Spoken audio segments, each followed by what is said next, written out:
स्वागत है आप सभी की अपने यूट्यूब चैनल पे।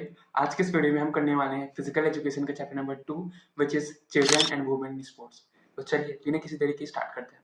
देखो, इस चैप्टर में टोटल 5 टॉपिक हैं और हम 5 टॉपिक को एकदम डिटेल में घुस के कवर करने वाले हैं। तो चलिए हमारे इस चैप्टर के पहले टॉपिक पे चलते हैं, जो है exercise guidelines of WHO for different age groups. तो CBSE के हिसाब से टोटल इंसान की लाइफ को टोटल 7 फेज में बांटा गया है। पहला फेज है इन्फेंसी, जब जब कोई बच्चा 0 से 2 साल के बीच में होता है तो उसे हम इन्फेंसी कहते हैं। दूसरा है अर्ली चाइल्डहुड। अर्ली चाइल्डहुड मतलब 2 से 6 साल तक का बच्चा। और फिर मिडिल चाइल्डहुड 7 से 10 साल का बच्चा। लेट चाइल्डहुड 11 से 12 साल का बच्चा। एडोलसेंस 13 से 19 साल का बच्चा। और एडल्टहुड 19 से 60 साल तक का इंसान। फिर ओल्ड ईयर 60 साल से ऊपर का एज। और इंसान के लाइफ फेज को और थोड़ा डिटेल में 3 तरीके में बांटा गया है। पहला है न्यू बॉर्न, जो 0 से 2 मंथ तक का बच्चा। और इन्फेंट और इन्फेंसी अलग अलग चीज है। इन्फेंट 2 मंथ से 1 साल का बच्चा। और टॉडलर 1 से 4 साल तक का बच्चा। तो चलिए इन सारे लाइफ स्टेजेस को एक एक करके देखते हैं।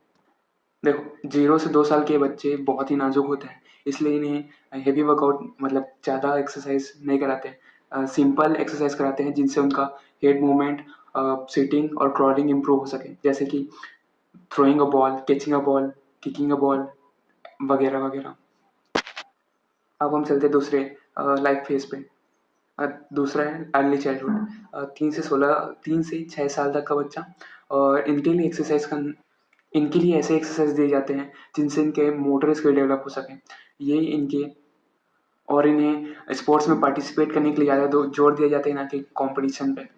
और अब हम चलते हैं तीसरे लाइफ फेज पे। तीसरा लाइफ स्टेज है मिडिल चाइल्डहुड, 7 से 10 साल के बच्चे। इनके लिए इन बच्चों के लिए ऐसे एक्सरसाइज कराए जाते हैं जिनसे इनका coordination plus motor skill develop हो सके। और इसी स्टेज में नए नए स्पोर्ट्स को इनकी लाइफ में इंट्रोड्यूस करते हैं। अब हम चलते हैं अगले में। अगला है लेटर चाइल्डहुड, मतलब 11 से 12 साल के बच्चे। इन बच्चों को ऐसे एक्सरसाइज कराए जाते हैं जिनसे इनका बॉडी कंट्रोल, स्ट्रेंथ और कोऑर्डिनेशन इम्प्रूव हो सके।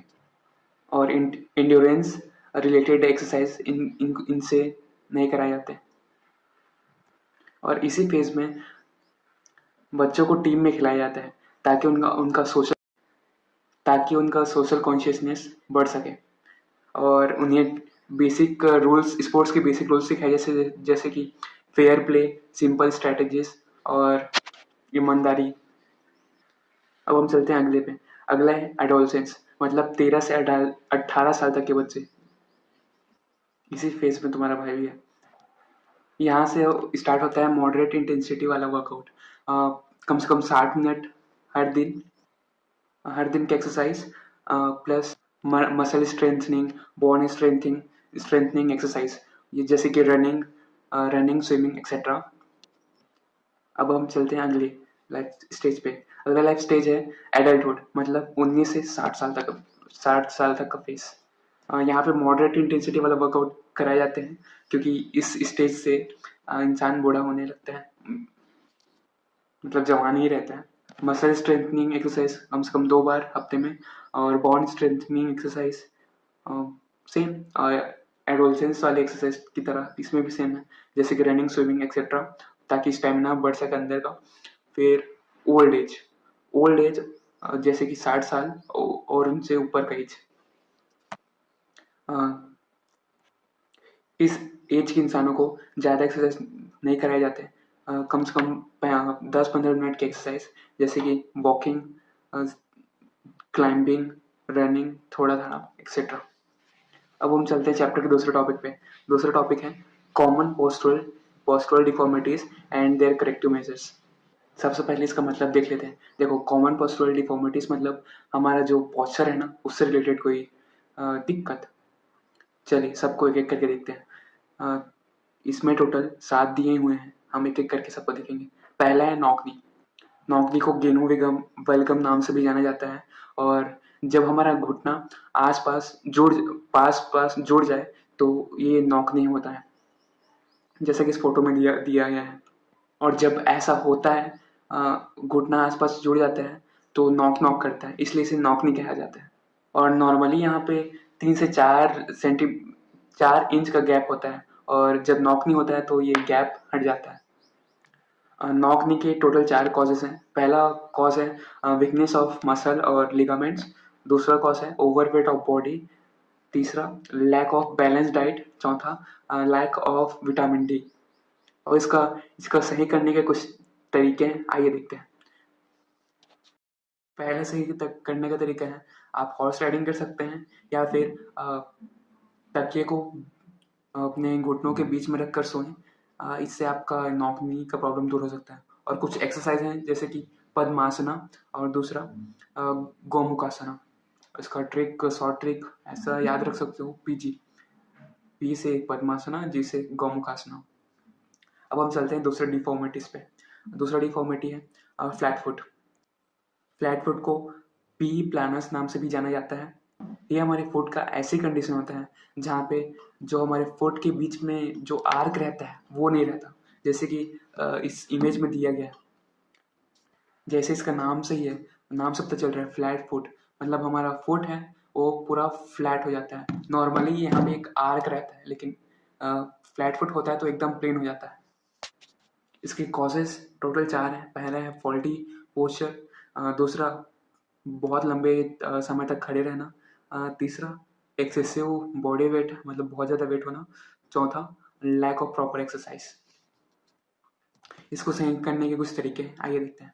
पहला है, आप हील और टो पर वॉक कर सकते हो। दूसरा, आप स्लोपिंग सरफेस पे चल सकते हो। या फिर आप स्कीपिंग रोप वाला एक्सरसाइज कर सकते हो, जिससे आपका फ्लैट फुट है वो ऐसे आर्क आ जाए उसके बीच में।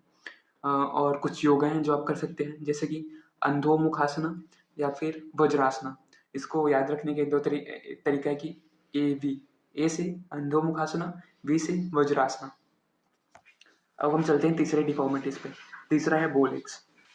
बोलेक्स को दूसरे नाम से भी जाना जाता है, जैसे कि गेनु वरुम। ये हमारे लेग्स का ऐसा फेज है जहाँ पे हमारे जो दोनों घुटने का अ, घुटने एक दूसरे से बहुत दूर हो जाते हैं।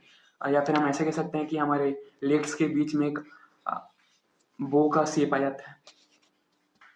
या फिर हम ऐसे समझ सकते हैं कि नॉक नीज का उल्टा। ये जनरली इन्फेंट और टॉडलर्स के में देखा जाता है, क्योंकि उनके अंदर विटामिन डी की या फिर फॉस्फोरस कैल्शियम की कमी होती है, और ये बहुत आसानी से क्योर हो सकता है बच्चों की एज में। इसके करेक्टिव मेजर्स देख लेते हैं।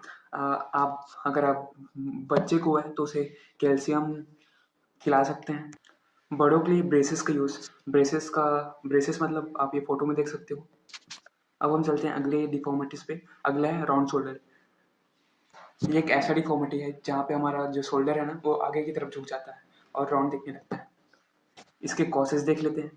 इसका पहला कॉज है कि आपका पोस्चर ही गलत है, आपका पोस्चर गलत हो इसलिए ये हो सकता है। दूसरा है, अगर आप किसी गलत जगह पे बैठे हो तब फॉल्टी फर्नीचर। तीसरा, गलत तरीके से बैठने का आदत या फिर खड़े होने का आदत। चौथा, ज़्यादा हैवी वजन शोल्डर पे लेने की वजह से ये हो सकता है। चौथा, पांचवा, एक साइड सोने से भी हो सकता है। इसको इसको सही किया जा सकता है 2 तरीकों से। पहला है कि आप रेगुलर एक्सरसाइज करें, और दूसरा कि आप चेयर पे पीछे की तरफ होके बैठे। और इसका कुछ योगा एक्सरसाइज है, जैसे कि चक्रासना और धनुरासना। इसको आप याद कर सकते हो CD से। C for Chakrasana, D for Dhanurasana. पांचवा है काइफोसिस। काइफोसिस एक ऐसा डिफॉर्मिटी है जहाँ पे हमारा बैक है ना वो पीछे की तरफ हो जाता है। इसे दूसरे नाम से भी जानते हैं, जैसे कि हंच बैक या फिर राउंड अपर बैक। इसके कॉजेज देख लेते हैं। पहला कॉज है कि हमारे सिर को आगे की तरफ झुका के रखना। जनरली हम मोबाइल चलाते वक्त ये करते हैं, इसलिए आप स्ट्रेट होके चलाएं, सिर स्ट्रेट करके मोबाइल चलाएं। ये हेरिडिटी की वजह से भी हो सकते हैं, मतलब आपको मतलब आपके दादा परदादा को अगर ये है तो ये आपको भी हो सकता है। या फिर आप एजिंग की वजह से ये हो सकता है, या फिर आप जिम जा रहे हो तो हेवी वेट ज़्यादा ही उठा लेते हो तो ये भी हो सकता है। नॉर्मली हमारा स्पाइन ऐसा होता है और काइफोसिस में ऐसा हो जाता है। इसके करेक्टिव मेजर देख लेते हैं। ये ठीक हो सकता है फिजिकल थेरेपी से, स्विमिंग से, एक्सरसाइज से, या फिर जिम बॉल एक्सरसाइज, या फिर एक्सरसाइज बैंड्स की मदद से। और योगा में भी कुछ एक्सरसाइज है जैसे कि धनुरासना, चक्रासना, भुजंगासना।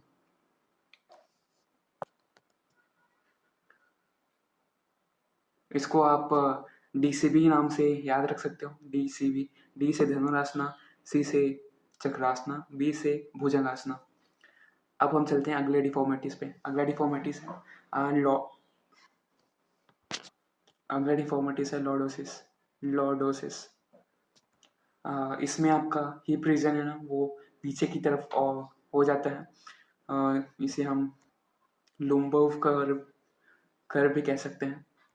इसको ठीक करने के लिए आप कुछ एक्सरसाइज कर सकते हो जैसे कि सिटअप, या फिर sitting against wall, pushing the trunk backward. और कुछ योगा आसन है जैसे कि धनुरासना या फिर हलासना। इसको आप DH नाम से याद रख सकते हो। डी से धनुरासना, एच से हलासना। सातवां है स्कोलियोसिस। स्कोलियोसिस स्कोलियोसिस का मतलब होता है बेंड। मतलब इसमें आपका जो रीढ़ का हड्डी है ना, वो ऐसे ना होके थोड़ा साइड वर्ड बेंड हो जाता है, और ये इस तरीके का इस इस तरीके से दिखता है। S for what? S for ship. अगर आपको माइल्ड मतलब थोड़े थोड़े सिम्टम है किसी बच्चे को या फिर किसी को, तो वो ब्रेसेस पहन के इसको ठीक कर सकते हैं। ब्रेसेस मतलब ढांचा। सीवियर केस में आपको सर्जरी करवाना पड़ सकता है, या फिर आप हैंगिंग लटकने से ठीक हो सकता है। इसके कुछ योगिक क्रियास है जैसे कि त्रिकोण आसना या फिर अंधोमुख आसना। तो इसी के साथ हमारे चैप्टर का दूसरा टॉपिक खत्म होता है। अब हम चलते हैं चैप्टर के दूसरे टॉपिक पे। तीसरा टॉपिक है sports participation of women India. मतलब वुमेन का स्पोर्ट्स में पार्टिसिपेशन भारत में। 1952 में ओलंपिक में पहली भारतीय महिला ने, जिनका नाम कर्णम मल्लेश्वरी था, उन्होंने वेट लिफ्टिंग में ब्रॉन्ज मेडल जीतकर भारत की पहली इंडियन वुमेन बने जिनके पास ब्रॉन्ज मेडल था। यहाँ पे कुछ फेमस इंडियन वुमेन प्लेयर्स का फोटो दिया गया है। आप मैच कर सकते हैं। पहला है PV सिंधु, दूसरा मैरी कॉम, तीसरा PT उषा, चौथा सानिया मिर्जा, पांचवा साइना नेहवाल। अब हम देखते हैं कि किस वजह से वुमेन स्पोर्ट्स के फील्ड में पार्टिसिपेट नहीं कर पा रही है। तो इसके मेनली 3 रीजंस हैं। पहला फिजिकल फैक्टर है, मतलब 3 फैक्टर हैं। पहला फिजिकल फैक्टर, दूसरा साइकोलॉजिकल फैक्टर, तीसरा सोशल फैक्टर। इन सबको एक एक करके बात करते हैं। फिजिकल फैक्टर मतलब वुमेन के अंदर लैक ऑफ फिटनेस है या फिर वेलनेस है। दूसरा फीमेल एथलीट ट्रायड। इसका मतलब हम जल्दी जानेंगे। इसको हम ऐसे समझ सकते हैं कि वुमेन्स का या फिर गर्ल्स का जो दिक्कत होती है, जैसे कि मेंस्ट्रुएशन में कुछ दिक्कत होती है जिनकी वजह से उनके अंदर एनर्जी बहुत कम रहती है। इसको हम आगे पढ़ने वाले हैं। अब हम चलते हैं साइकोलॉजिकल फैक्टर्स में। साइकोलॉजिकल फैक्टर्स जैसे लैक ऑफ कॉन्फिडेंस, या फिर दूसरा लैक ऑफ इंटरेस्ट। मतलब स्पेक्टेटर्स का फीमेल गेम्स में इंटरेस्ट नहीं रहता, ऐसा ये साइकोलॉजिकल फैक्टर है। और तीसरा less number of female coaches. चौथा कि मीडिया का कवरेज उतना मिल नहीं पाता। पांचवा पर्सनल सेफ्टी। वुमेन छठा की एजुकेशन का कमी। अब हम चलते हैं सोशियोलॉजिकल फैक्टर्स में, जैसे कि लैक ऑफ लेजिस्लेशन, मतलब प्रॉपर रूल्स रेगुलेशन ठीक से नहीं है। दूसरा कि lack of time and for sports activity, मतलब वुमेंस के पास ज़्यादा स्पोर्ट्स के लिए टाइम नहीं रहता। क्यों? क्योंकि वो घर के काम काज में ही अपना सारा टाइम बिता देते हैं। तीसरा कि मेल डोमिनेटेड कल्चर और स्पोर्ट्स में। और चौथा कि समाज का एटीट्यूड, जिनकी वजह से वुमेन स्पोर्ट्स में पार्टिसिपेट नहीं कर पा रही हैं। चैप्टर का चौथा टॉपिक है स्पेशल कंसिडरेशन। इसमें वुमेन के लिए जो स्पेशल कंसिडरेशन दिए गए हैं उसके बारे में। तो सबसे पहले हम जानते हैं कि प्यूबर्टी क्या होता है। तो इंसानों का वो फेस जहाँ पे वो सेक्सुअली मैच्योर हो जाते हैं, उसे हम प्यूबर्टी कहते हैं। और फीमेल्स में जब पहली बार मेंस्ट्रुएशन होता है तो उसे हम मेनार्की के नाम से जानते हैं। और जब ह्यूमंस प्यूबर्टी पे पहुंचते हैं तो कुछ चेंजेस होते हैं। आइए देखते हैं। गर्ल्स और बॉयज़ दोनों का हाइट और वेट बढ़ जाता है। गर्ल्स में फैटी और सब क्यूटेनियस टिश्यू डेवलप होते हैं, जबकि बॉयज़ में मसल्स डेवलप होते हैं। गर्ल्स का हिप्स चौड़ा हो जाता है, बॉयज़ का शोल्डर्स कंधे चौड़े हो जाते हैं। हेयर ग्रो हो जाते हैं हमारे आर्म पिट या फिर प्यूबिक एरिया पे। बॉयज़ के में भी होते हैं, और बॉयज़ के में दाढ़ी भी आती है, मेरी भी आई हुई है। गर्ल्स का वॉइस पतला हो जाता है, जबकि बॉयज़ का वॉइस थोड़ा मर्दों टाइप का हो जाता है। गर्ल्स का ब्रेस्ट डेवलप होता है, और बॉयज़ में पेनिस का साइज बढ़ जाता है। तो ये थे कुछ चेंजेस जो प्यूबर्टी पे होते हैं। अब हम देखते हैं मेंस्ट्रुएशन क्या होता है। तो गर्ल्स के बॉडी का वो फेस जहाँ पे वो इम्प्योर ब्लड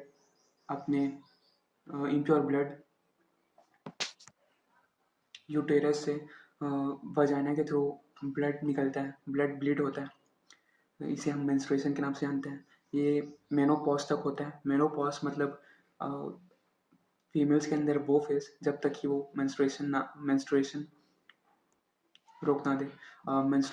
मेनोपॉज जनरली 45 से 50 साल के बीच में होता है, और मेंस्ट्रुएशन प्रेगनेंसी के टाइम पे नहीं होता। मेंस्ट्रुएशन जनरली 3 से 5 दिन तक होता है, और मेनोपॉज के बाद आई थिंक कोई भी फीमेल प्रेग्नेंट नहीं हो सकती है यार, शायद IVF। और स्पेशल कंसिडरेशन के अंदर कुछ चीज़ें उनको देखते हैं। पहला कि मेनार्क, मतलब पहला मेंस्ट्रुएशन गर्ल्स के अंदर। दूसरा है मेंस्ट्रुअल डिसफंक्शन, मतलब देखो मेंस्ट्रुएशन जनरली 21 से 35 दिन के बीच में हर फीमेल्स को होता है, लेकिन जब इस टाइमिंग पे मेंस्ट्रुएशन ना हो तो उसे हम मेंस्ट्रुअल डिसफंक्शन कहते हैं। या फिर जब फीमेल दो तीन महिला 2 से 3 अपना पीरियड मिस कर दी है तो उसे भी मेंस्ट्रुअल डिसफंक्शन में कंसिडर करेंगे। इसका कुछ कॉजेज देख लेते हैं। जनरली ये वेट की वजह से होता है, या फिर स्ट्रेस की वजह से, या फिर डाइटरी डिसऑर्डर, मतलब डाइट सही से नहीं लेना। चौथा डिजीज़ की वजह से, कोई भी डिजीज़ हो सकता है। पांचवा सडन चेंज इन एक्सरसाइज या फिर शेड्यूल। पांचवा ट्रैवल करते वक्त, या फिर अदर मेडिकल कॉम्प्लिकेशंस। अब हम चलते हैं इस चैप्टर के 5वें पार्ट पे, ये भी स्पेशल कंसिडरेशन पे ही कंसिडर होता है। देखो, जब फीमेल्स जूडो, बॉक्सिंग, रेसलिंग या फिर फाइटिंग स्किल्स वाले गेम में जाती है तो वहाँ पे उनको बहुत सारा प्रेशर लगता है, और उनमें बहुत सारी एनर्जी लगती है, जिनकी वजह से फीमेल एथलीट को बहुत ही बैलेंस डाइट लेना पड़ता है और हाई लेवल ऑफ एनर्जी की रिक्वायरमेंट होती है।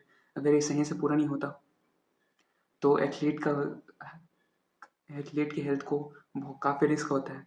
इसे ही हम फीमेल एथलीट ट्रायड बोलते हैं। द ट्रायड जो ट्रायड शब्द है उसे American college of sports medicine ने 1992 में डिस्कवर किया था। और इन ट्रायड का मतलब 3 कंपोनेंट्स, जैसे कि पहला कंपोनेंट है डिसऑर्डर ईटिंग, दूसरा है एमेनोरिया, तीसरा है ऑस्टियोपोरोसिस। इन तीनों को फीमेल एथलीट ट्रायड को एक एक करके डिस्कस करते हैं। पहला है ऑस्टियोपोरोसिस। ऑस्टियोपोरोसिस मतलब बोन का वीकनिंग, उनका बोन का डेंसिटी है ना वो कम होने लगता है और कैल्शियम की कमी की वजह से होता है। अब हम चलते हैं दूसरे में, amenorrhoea. Amenorrhoea generally menstrual dysfunction का ही पार्ट है। मतलब फीमेल्स को मेंस्ट्रुएशन होता ही नहीं, ऐसा कुछ। इसके 2 पार्ट है, इसको जल्दी आगे डिस्कस करेंगे। तीसरा है ईटिंग डिसऑर्डर। ईटिंग डिसऑर्डर मतलब गर्ल्स अपने बॉडी वेट को देखते हुए ठीक से खाते पीते नहीं। इसके भी 2 पार्ट्स हैं, इसका आगे डिस्कस करते हैं। पहला एमेनोरिया के 2 पार्ट हैं, प्राइमरी और सेकेंडरी। प्राइमरी मतलब प्यूबर्टी के पहले, प्यूबर्टी आने के बाद मेंस्ट्रुएशन स्टार्ट नहीं होता, तब इसे हम प्राइमरी एमेनोरिया होता है। और जब सेकेंडरी मतलब प्यूबर्टी आने के बाद 3-4 साइकिल या फिर 3-4-6 महीने तक अगर मेंस्ट्रुएशन ना हो तो उसे हम सेकेंडरी एमेनोरिया कहते हैं, 3 मंथ्स या फिर ज़्यादा। अब हम देखते हैं ईटिंग डिसऑर्डर। ईटिंग डिसऑर्डर में दो पार्ट है। पहला है एनोरेक्सिया नर्वोसा। इसमें जो गर्ल्स या फिर जो मॉडल्स होती हैं वो अपना वेट कंट्रोल करके रखती हैं। वो बहुत ही कम खाती हैं और जब खाती हैं तो उसे उल्टे कर देती हैं, जिनकी वजह से उनका हेल्थ काफ़ी अफेक्ट होता है। और दूसरा है bulimia nervosa. Anorexia nervosa generally thin girls के लिए होता है और बुलिमिया नर्वोसा थिक गर्ल्स के लिए होता है। ये भी ठीक वैसा ही करती हैं। गर्ल्स जब ये करती हैं तो उसे एमेनोरिया या फिर ऑस्टियोपोरोसिस या फिर इनफर्टिलिटी का प्रॉब्लम हो सकता है।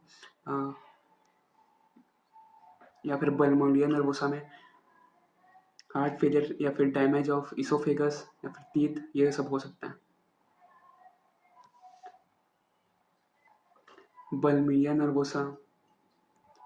नर्वोसा में गर्ल्स बहुत ज़्यादा खाती हैं और फिर उल्टी कर देती हैं। अब हम चलते हैं, इसके कुछ क्वेश्चंस देख लेते हैं। Choose the correct one. Screen pause करके ट्राई कीजिए। इसका आंसर है सेकंड, ए का ई। हाँ, देख लीजिए। विच डेवलपमेंट इज मोटर डेवलपमेंट? इसका आंसर है बोन एंड मसल। कुछ प्रैक्टिस क्वेश्चन देख लेते हैं। What do you mean by kyphosis? Right its various causes and corrective measures. इसको हमने अभी पढ़ा है। कुछ प्रीवियस ईयर क्वेश्चन देख लेते हैं। Menarche is related to beginning of menstrual period in women. और यहाँ पे कुछ क्वेश्चंस दिए हुए हैं, आई होप आप कर लीजिएगा। और यहाँ पे कुछ CBSE सैम्पल पेपर क्वेश्चन देखते हैं। If the menstruation cycle does not begin at puberty the condition is called primary amenorrhoea. Kyphosis is also known as hunchback। यहाँ पे क्वेश्चन है, इस PDF पे कुछ क्वेश्चन है, आप जरूर ट्राई कीजिए। और इस चैप्टर के सारे नोट्स मेरे टेलीग्राम चैनल पे मिल जाएंगे, जाइए विजिट कीजिए और ये नोट्स डाउनलोड कीजिए। तो ये था हमारा चैप्टर, आई होप आपको समझ में आया होगा। और जल्दी मिलते हैं नेक्स्ट चैप्टर पे। Till then be happy. Jai Hind.